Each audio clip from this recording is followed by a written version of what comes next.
Welcome aboard for another video. Thanks, Conductor Keith. Hello, everyone, and welcome to another one of my videos. I really appreciate you all coming. This is a bit different. It's not really about trains, although it's about trains.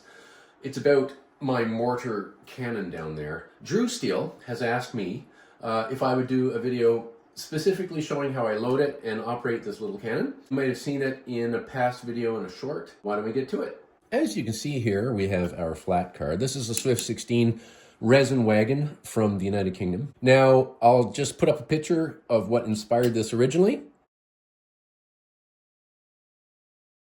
There, you saw that. It was a Civil War, United States Civil War mortar. Also, there's a great scene in the very old Buster Keaton film called The General, where a mortar on a rail car is involved. I got this thing on Amazon.ca here in Canada. It has a 5mm bore. It came with these steel balls. It came with a metal ramrod. And it came with this Allen key, which will loosen.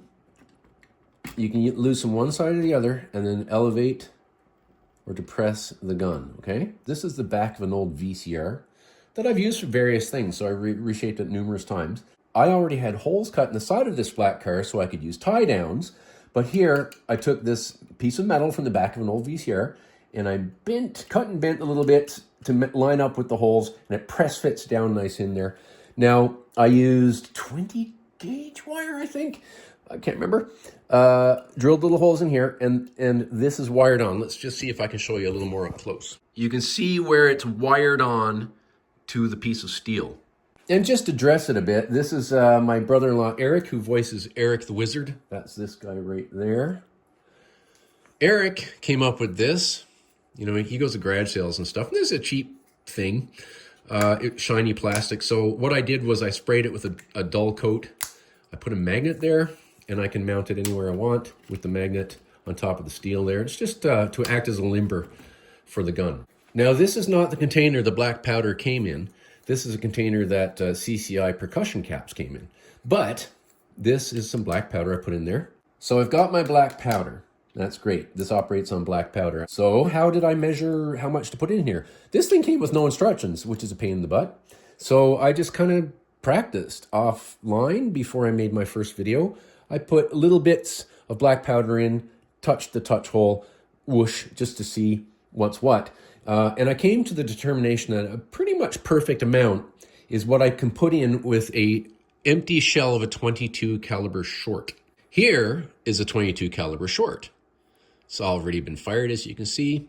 And so I've taken the second one and I've done a very poor job, so it turned out awful, of soldering this piece of brass onto it. I pinched it a little here and made myself a little scoop.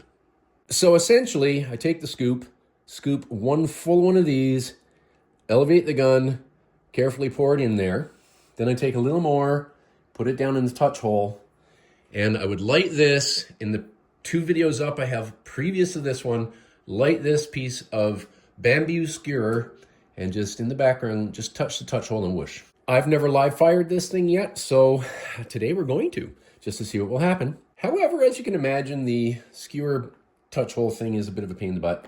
I want to be able to step back and light it and let it go, right? Well, the issue we have here in Canada is the virtual impossibility of buying fuses. So I had to make something. Now, without boring you to death of all my experiments, I will say I tried some things to make a fuse out of. None of them were satisfactory or really worked until I lit upon this idea. This is bamboo. I got this from Michael's craft store. This is bamboo sort of cordage. Bamboo will burn on its own, but when it's up like this, it will often, it's going to make a liar of me right now, but it will often just go out. Well, it just did, see? Not ideal, but at least it will stay lit a little bit.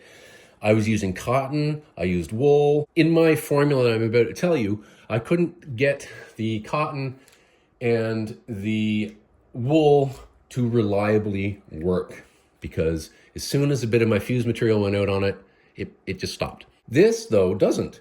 I took this, I took a wee little bowl, put a little bit of water in it, I made a slurry, a really thick, pasty slurry out of gunpowder, black powder, and water. And then I took some of this stuff and I soaked it all in there and let it soak it all up. So then when the thing was completely soaked up, I took 2 small clamps and I hung it to dry horizontally and left it there overnight. It's really a slow match. It's really slow, but it works. People say, well, why not use rocket sugar, which is tree stump remover, potassium nitrate, mixed with something like icing sugar. You do the same thing on something like cotton. You soak it. It does work better than this. It's a nice, good fuse. There's videos on YouTube of making that. The problem is, here in Canada, you can't find it. It's if you do find it, it's been mixed with other chemicals as tree stump remover or whatever. You just can't buy it in its pure form. All right, so why don't we go ahead and load the thing? I'm just going to put it upright like this. Very simple. And I'm going to fill my scoop with black powder. Very simple. I'm just going to pour it in there.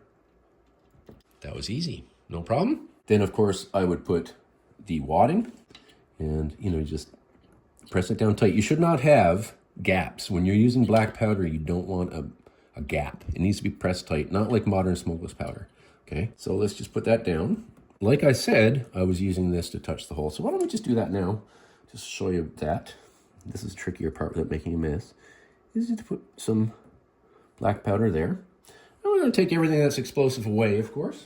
Just so you know, I've got this put here. Now for my other videos, I did not, because I had that pointed up and it just went, all the smoke and fire just went up safely, didn't harm anything. Now, this should not produce a bang, because like I said, it's just wadding in here. There's no pressure. There's nothing to create a lot of pressure down the bore. There you go. Smells like burnt gunpowder in here. This is 1/8 speed, and you can see the wadding.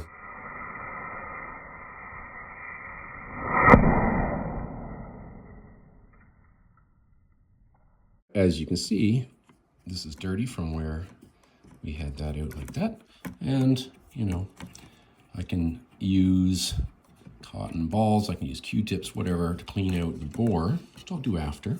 So now why don't we try to shoot a steel ball? And of course I do have a fire extinguisher right behind me, and I will be wearing safety glasses. I should also mention that if you buy one of these things, do it at your own risk, right? I've been experimenting. I feel I've been doing it safely with safety equipment handy. If you do anything that I'm doing here, it's on you, okay? Just wanted to put that out there. I forgot to mention this is FFG grade powder.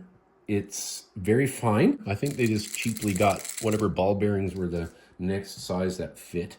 And they sort of rattle around in there a little bit, so not going to provide much seal. I've already put the powder in. Now, normally you put wadding, ball, maybe some wadding on top of the ball, but this is, you can't scale down physics. So I'm just going to put the ball. There's not a lot of room in this little tiny barrel anyway. Very, very little. And then I'm going to take my cotton and I'm going to put the cotton in, okay? I don't think this is going to seal extremely, extremely well. We'll find out. Now I'm going to cut a piece of the fuse that I made. Doesn't have to be long. I'm going to put that down the hole. All right, so I've got my safety goggles on and a fire extinguisher, and I'm going to light this and step to the other side of the room. I'm just going to let this run so you can see how long the fuse takes. It's an unintentional slow fuse.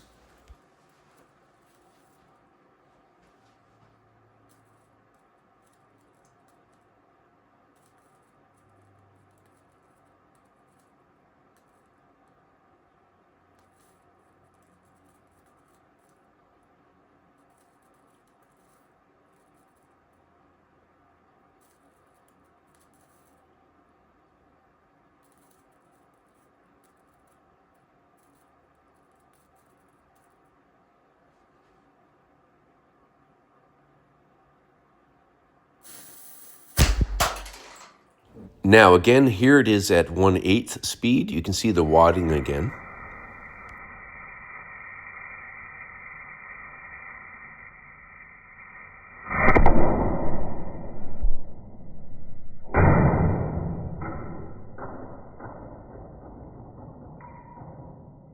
Here at 1/16th speed, you can see where the ball strikes the wood. Well, that was exciting, and here's the ball. It's blackened on one side.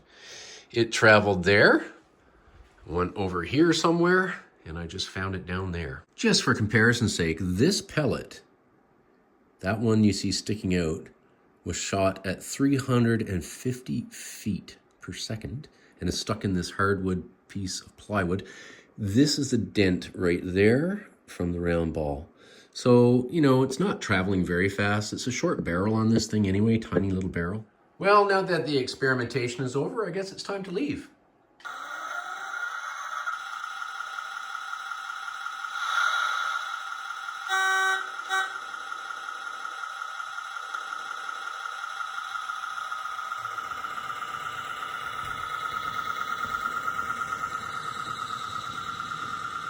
Oh, Henry, here we are trying to sit and have a quiet afternoon and bang, bang, bang. I know what you mean, Marge. Yes. I know what you mean.